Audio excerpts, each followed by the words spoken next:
આપણે સ્વાધ્યાય 9માં જે 70% અભ્યાસક્રમ પ્રમાણે આપણે જોયું કે 3 ઉદાહરણ છે, આપણે એનો બેઝિક કન્સેપ્ટ જોયો અને હવે પાઠ્યપુસ્તક 9.1 ના 5 દાખલાઓ છે. આપણે એનો ક્રમશઃ અભ્યાસ કરીએ. પહેલી રકમ છે, હું રકમ નથી લખતો પણ રકમ ભૂલી જાઉં છું અને એની અનુરૂપ આકૃતિ કરું છું. સર્કસના તંબુમાં જમીન સાથે શિરોલંબ એટલે લંબ, શિરોલંબ એટલે ખરેખર નીચેથી ઉપર તરફ જતો, બરાબર, શિરોલંબ સ્થિતિમાં રહેલા થાંભલાની ટોચ, શિરોલંબ સ્થિતિમાં રહેલા થાંભલાની ટોચ સાથે, આ ટોચથી જમીન સાથે ખેંચીને બાંધેલા 20 મીટર લાંબા દોરડા પર એક કલાકાર ચડી રહ્યો છે. આ દોરડું જેના પર કલાકાર ચડી રહ્યો છે એટલે કે આ કર્ણ થશે, આપનો અંદાજ આવી જાય, બરાબર. જો દોરડું જમીન સાથે, આ દોરડું જમીન સાથે 30 માપનો ખૂણો બનાવે તો થાંભલાની ઊંચાઈ શોધો. દોરડું જમીન સાથે 30 માપનો ખૂણો બનાવે તો થાંભલાની ઊંચાઈ શોધો. જુઓ આકૃતિ, એટલે કે રકમમાં આકૃતિ આપી છે.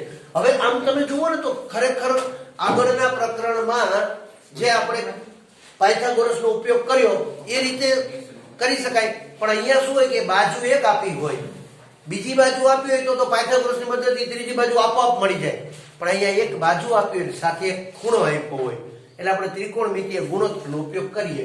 તો જો અહીંયા આપણે એમ કે AB શું છે? થાંભલાની ઊંચાઈ. દાખલાને ખાલી આપણે સમજવાની જ વાત છે.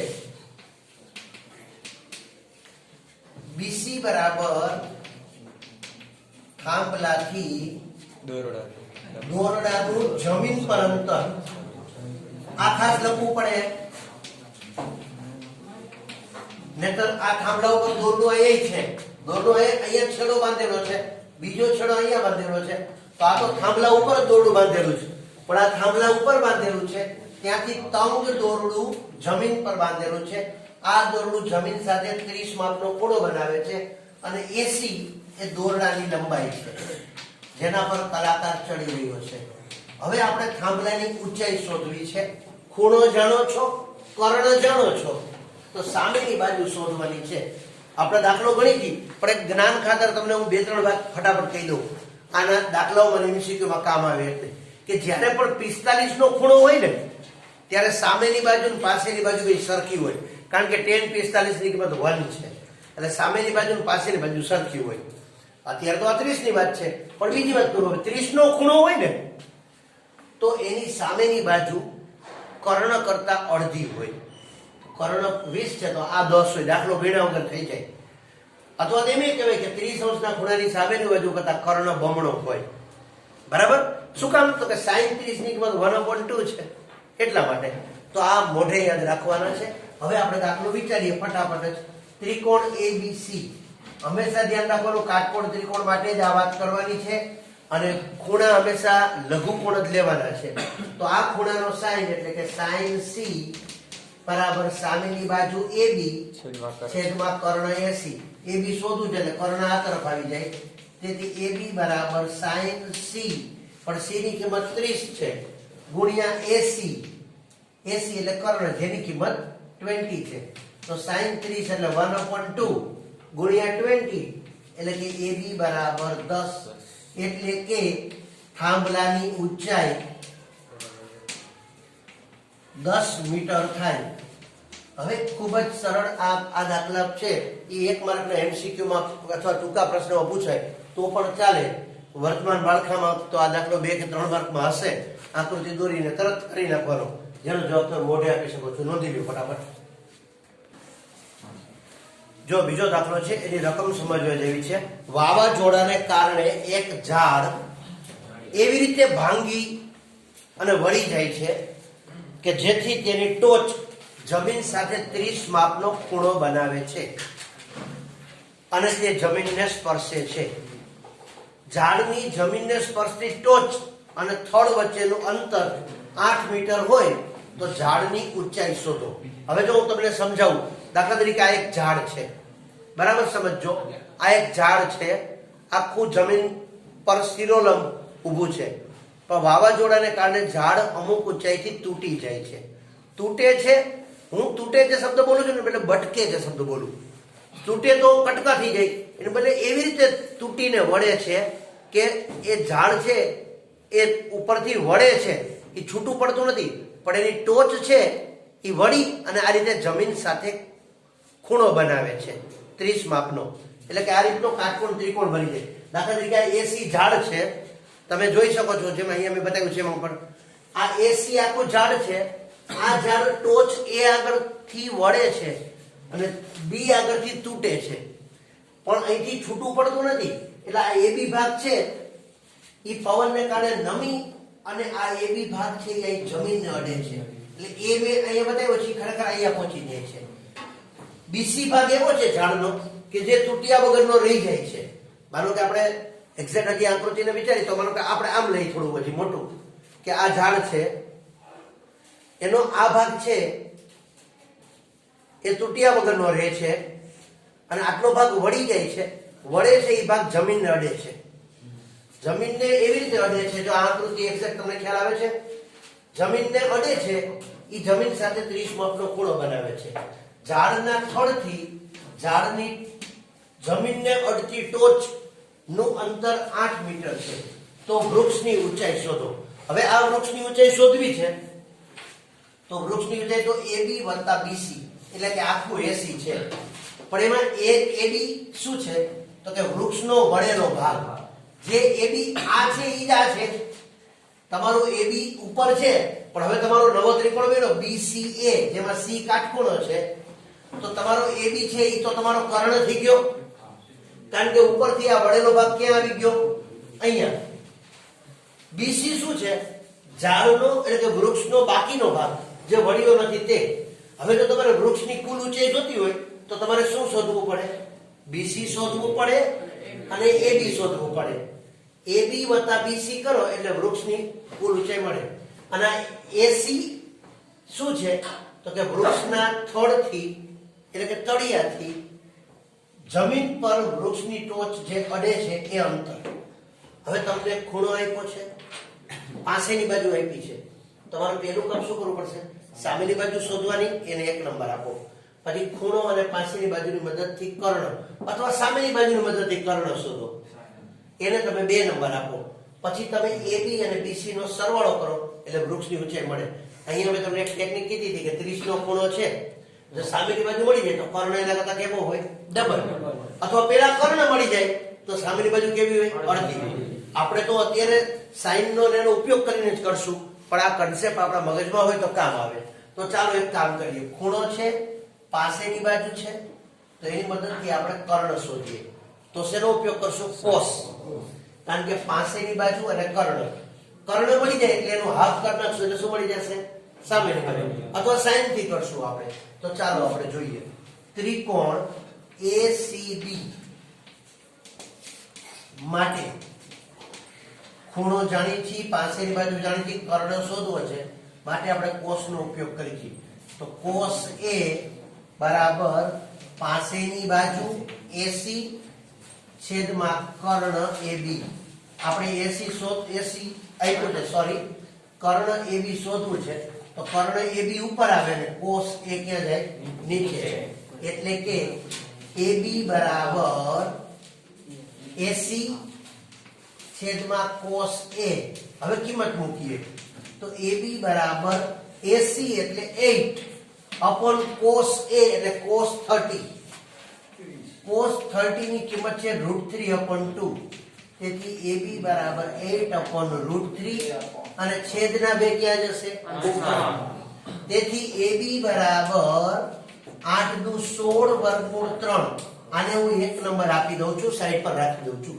હવે મારે શોધવું છે BC. તો AB ની કિંમત 16 છેદમાં વર્ગમૂળ 3 હોય તો BC ની કિંમત એના કરતા અડધી એટલે 8/√3 હોય. પણ આપણે તો ત્રિકોણનો ઉપયોગ કરીને કરીએ તો ત્રિકોણ ACB માટે sin A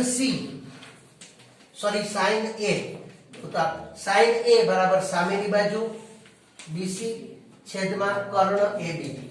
કર્ણ અને ગુણે. તેથી BC બરાબર sin A એટલે sin 30 ગુણ્યા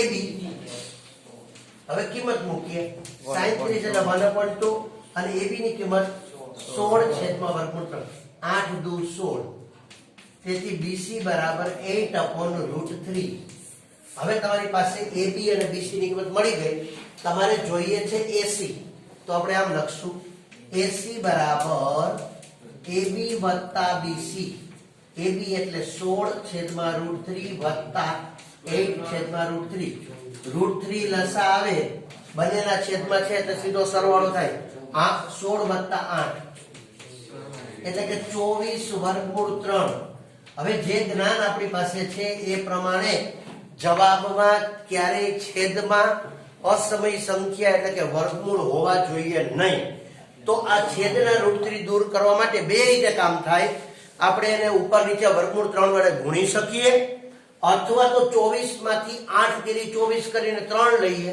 એને આ વર્ગમૂળ 3 સાથે ઉડાડી દઈએ બરાબર સારું એ તમારું તો આપણે આ લખી 24/√3 ઉપર નીચે વર્ગમૂળ 3 વડે ગુણી દીધા તો 24/3 નીચે વર્ગમૂળ 3 ગુણ્યા વર્ગમૂળ 3 એટલે 3 હવે 3 અઠા 24 એટલે કે 8√3 એટલે કે AC બરાબર 8√3 એટલે કે વૃક્ષની ઊંચાઈ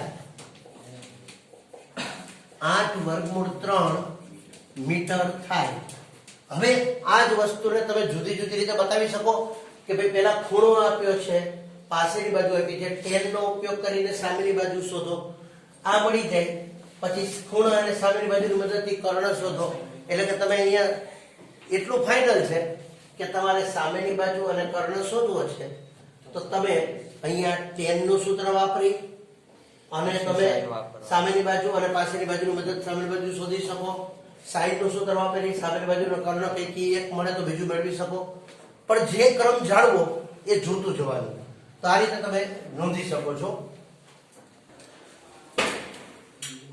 હવે ત્રીજી રકમ છે ખરેખર તો બે નાના નાના દાખલાઓ છે એક ઠેકેદાર એટલે કે કોન્ટ્રાક્ટર બાળકોને રમવા માટે બગીચામાં બે લપસિયા બનાવવા માંગે છે આ માટે તેણે 5 વર્ષથી ઓછી ઉંમરના બાળકો માટે પેલી લપસણી બનાવી આ છે 5 વર્ષથી ઓછી ઉંમરના બાળકો માટે છે 5 થી ઓછી ઉંમરના બાળકો માટે છે આ લપસણીમાં એને શું કર્યું છે લપસણી એટલે લપસ્યું છે ઢાળ છે આપણે કર્ણ કહી શકાય તો આ માટે એને શું કર્યું છે તો કે જમીનથી ઉપરનો છેડો છે ને એ 1.5 મીટરને અડે એ રીતે લપસણી ગોઠવી છે જે જમીન સાથે 30 નો ખૂણો બનાવે છે અને બીજી લપસણી કે જે એનાથી મોટી ઉંમરના બાળકો માટે છે 5 થી મોટી ઉંમરના બાળકો માટે એમાં એ જમીનથી 3 મીટર ઊંચી છે એની ટોચ અને એ જમીન સાથે 60 માપનો ખૂણો બનાવે છે તો બંને કિસ્સામાં લપસણીની લંબાઈ શોધો હવે તમે કોમન સેન્સ થી વિચારો તો લપસણી 1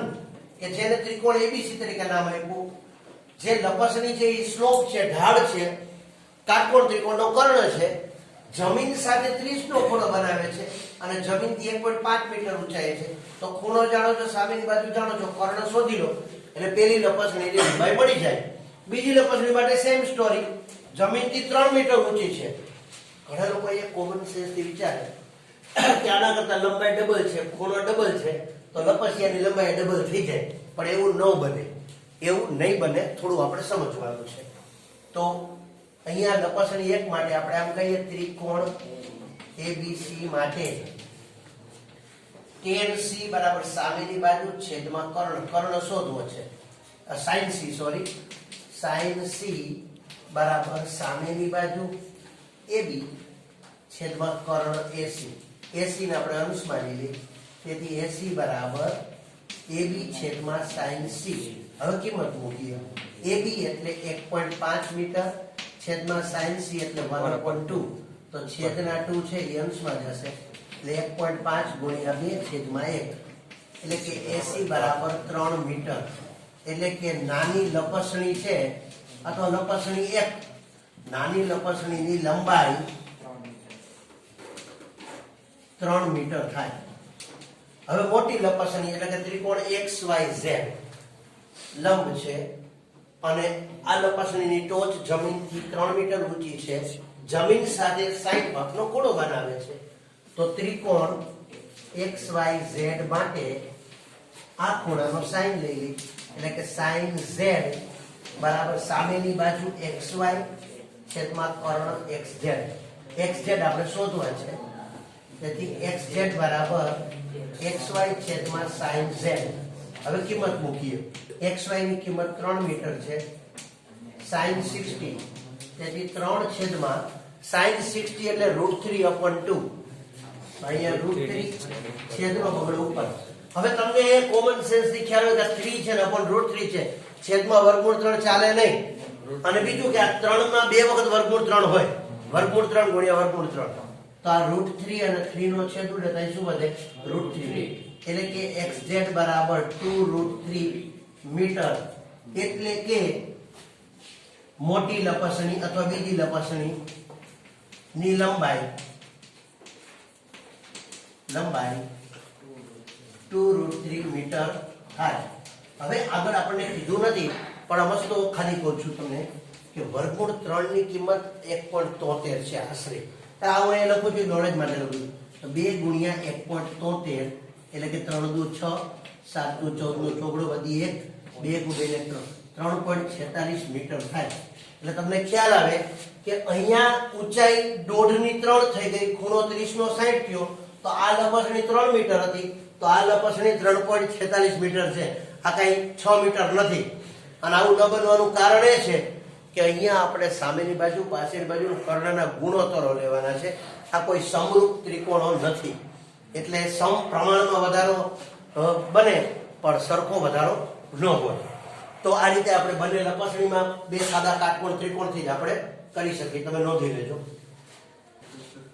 જો હવે ચોથી રકમ છે, ટાવરના પાયાથી 30 મીટર દૂર આવેલા જમીન પરના બિંદુથી ટાવરની ટોચનો ઉચ્છેદ કોણ 30 માલુમ પડે છે, તો ટાવરની ઊંચાઈ શોધો. તો આપણે એમ કહીએ કે ધારો કે આ એક AB ટાવર છે, BC છે એ ટાવરના પાયાથી જમીન પરના બિંદુનું અંતર છે 30 મીટર. C બિંદુથી ટાવરની ટોચનો ઉચ્છેદ કોણ 30 બને છે. આ આપણે જાણીએ છીએ કે આ ક્ષિતિજ રેખા અને આ દ્રષ્ટિ રેખા, તો 30 નો ખૂણો બને છે. તો ટાવરની ઊંચાઈ શોધો. તો ખૂણાની સામેની બાજુ શોધવી છે, પાછળની બાજુ આપી છે.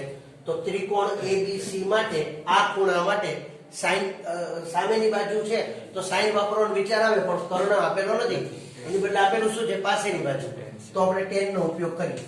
tan C બરાબર સામેની બાજુ AB છેદમાં પાછળની બાજુ BC. આપણે AB શોધવું તો BC આગળ આવી જાય, તેથી AB બરાબર BC ગુણ્યા tan 30. તો BC ની કિંમત છે 30 અને tan 30 ની કિંમત છે 1/√3. હવે 30 એટલે 10 ગુણ્યા 3 થાય. 30 એટલે 10 તેરી 30 અને નીચે √3 છે, તો √3 અને 3 ઉડી જાય, 1√3 વધી જાય. તેથી AB બરાબર tan√3 મીટર. એટલે કે ટાવરની ઊંચાઈ tan√3 મીટર થાય. અહીંયા આપણે ફરીથી કહું કે 1.73 મૂકવાના હોત તો 17.3 મીટર થાય, પણ કહ્યું નથી, એટલે આપણો જવાબ છે tan√3 મીટર થાય. પાઠમાં દાખલો છે, એક પતંગ જમીનથી 60 મીટર ઊંચાઈ ઉડી રહી છે. આપણે જાણીએ છીએ કે પતંગ ઉડતી હોય, આપણે દોરો આપણા હાથમાં પતંગ ઉડતી હોય તો દોરો છે કર્ણની જેમ હોય, અને પતંગ 60 મીટર ઊંચી છે. તો આપણે અહીંયા પહોંચી તો પતંગ જમીનથી અહીંયા 60 મીટર ઊંચી છે. આ AB એટલે જમીનથી પતંગની ઊંચાઈ 60 મીટર છે.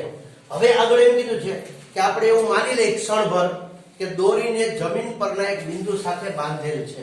આપણે દોરો પકડીને ઉભા અથવા તો પતંગ સરસ સ્થિર છે તો જમીન સાથે બાંધી દીધી છે, જમીન પરના એક બિંદુ સાથે બાંધી દીધી છે. તો આ પતંગનો દોર છે એ જમીન પરના બિંદુ સાથે 60 માપનો ખૂણો બનાવે તે સ્થિતિમાં છે. દોરીમાં ઢીલ નથી એવું માનવામાં આવે છે, એટલે કે આ AC છે એ દોરાની લંબાઈ છે, પણ એ તંગ છે. સામાન્ય રીતે પતંગ ઉડતી હોય ત્યારે એનો દોરો છે એ એક્ઝેક્ટ આમ તંગ છે, કર્ણ ન હોય, એ થોડો સ્લોપ હોય. પણ અહીંયા આપણે સ્વીકાર્યું છે કે તંગ છે. તો આ દોરાની લંબાઈ AC છે જે તંગ છે, અને જમીન સાથે 60 માપનો ખૂણો બનાવે છે, અને જમીનથી પતંગ 60 મીટર ઊંચી છે. તો દોરાની એટલે કે દોરીની લંબાઈ શોધો એટલે કે AC શોધો. હવે આપણે અહીંયા જોઈએ કે AB બરાબર જમીનથી પતંગની ઊંચાઈ, પણ અહીંયા આપણે જમીનથી શબ્દ પર ભાર મૂકવો પડે, અને AC બરાબર દોરીની લંબાઈ, અને આ દોરો છે એ તંગ છે એવું આપણે સ્વીકારવાનું છે. તો C બિંદુ જમીન સાથે 60 નો ખૂણો બનાવે છે, સામેની બાજુ IP છે, કર્ણ શોધવો છે, sin નું સૂત્ર વાપરીએ. ત્રિકોણ ABC માટે sin C બરાબર સામેની બાજુ AB છેદમાં કર્ણ AC.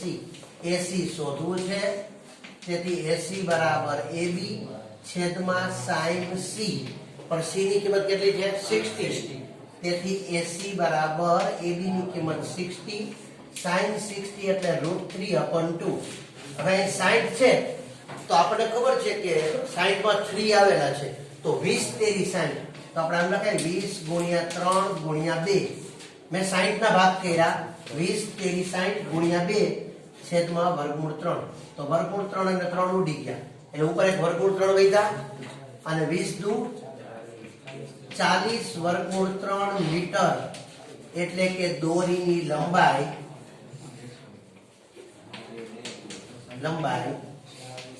40 √3 મીટર થાય. હવે કેટલાક લોકોને આ ભાગ કરી ન ખ્યાલ આવતો હોય તો આપણે આમ વિચારીએ કે 60 નું 120 છેદમાં √3 છે. આ નોલેજ ખાતર 60 નું 120 છેદમાં √3 છે. છેદમાં √3 હોય તો અસમય સંખ્યા ન ચાલે, તો એને અનુબંધ વડે ગુણી નાખી, તો ઉપર નીચે √3 વડે ગુણી નાખી. તો હવે 120 √3 નીચે √3 ગુણ્યા √3 એટલે 3, અને 3 નો 120 અને છેદ ઉડે 40 તેરી 120, તો પણ જવાબ મળી જાય. તો આ સાથે આ પ્રકરણ 30% અભ્યાસક્રમ જે ઘટી ગયો એ મુજબ જોઈએ તો આમ 30% ઓવરઓલ ઘટ્યો છે. આ પ્રકરણમાંથી આપણે જોઈએ તો 30% જ વધ્યો છે, 70% ભાગ નીકળી ગયો છે. આ પ્રકરણમાં 16 દાખલા છે, એમાંથી આપણે 5 દાખલાઓ આ વર્ષના અભ્યાસક્રમમાં છે, બાકીના દાખલાઓ નથી, અને 3 ઉદાહરણ છે. તો આ 2 ભાગમાં આપણે આ પ્રકરણનું બરાબર રીતે પુનરાવર્તન કરીએ તો આ પ્રકરણમાંથી સંભવિત 3 થી 5 માર્ક છે એ આપણને આસાનીથી મળી જાય. પ્રેક્ટિસ ખાતર વધારાના દાખલાઓ ગણવાના, પરંતુ આ 8 દાખલાઓ આપણે ખાસ શીખી લેવાના છે. All the best.